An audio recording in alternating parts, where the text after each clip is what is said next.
common strategic problem that we see is operating in too many areas without any strategic focus. And we see that all the time. You get not-for-profits that are focused a little across so many different areas that for all intents and purposes they have no vision. For all intents and purposes they have no focus.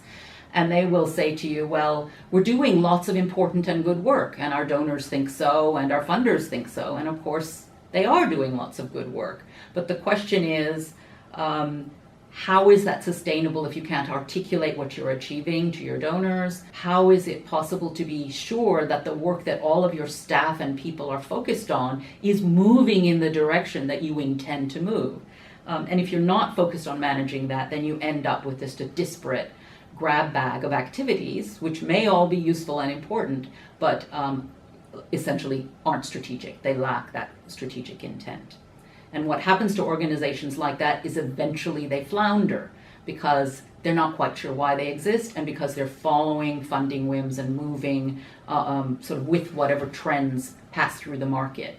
Or they'll follow a foundation that comes along and says, we want you to do this. And the lure of the money is such that the organization follows the money. But the key thing in not-for-profit is to decide what you exist to do first and then find the money to do it.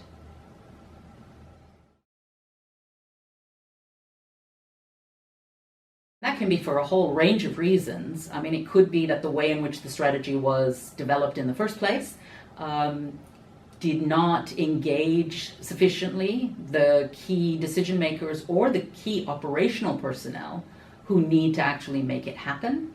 One organization I worked with, there was a clear divide between what the board wanted to do and what the staff wanted to do, and that gap was not bridged during the process of thinking about the new strategy. So that can block implementation.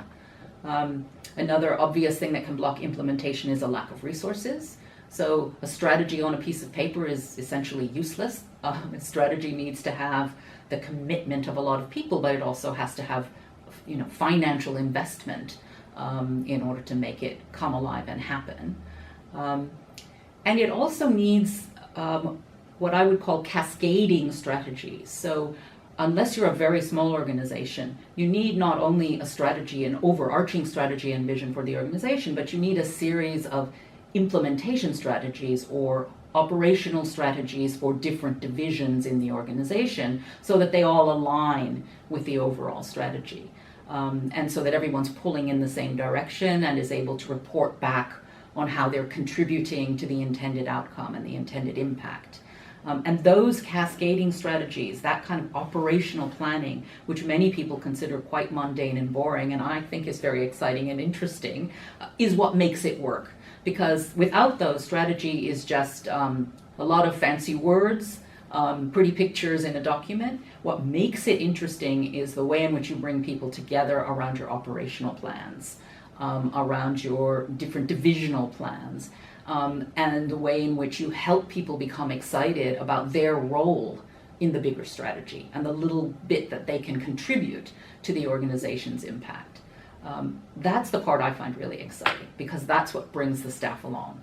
And that's what allows you as the CEO or the board, chair of the board, to stand up and say, we've achieved something. Ultimately, it's because everybody came along on that journey and was willing to contribute whatever their little piece is to the overarching strategy. So you have to do operational planning.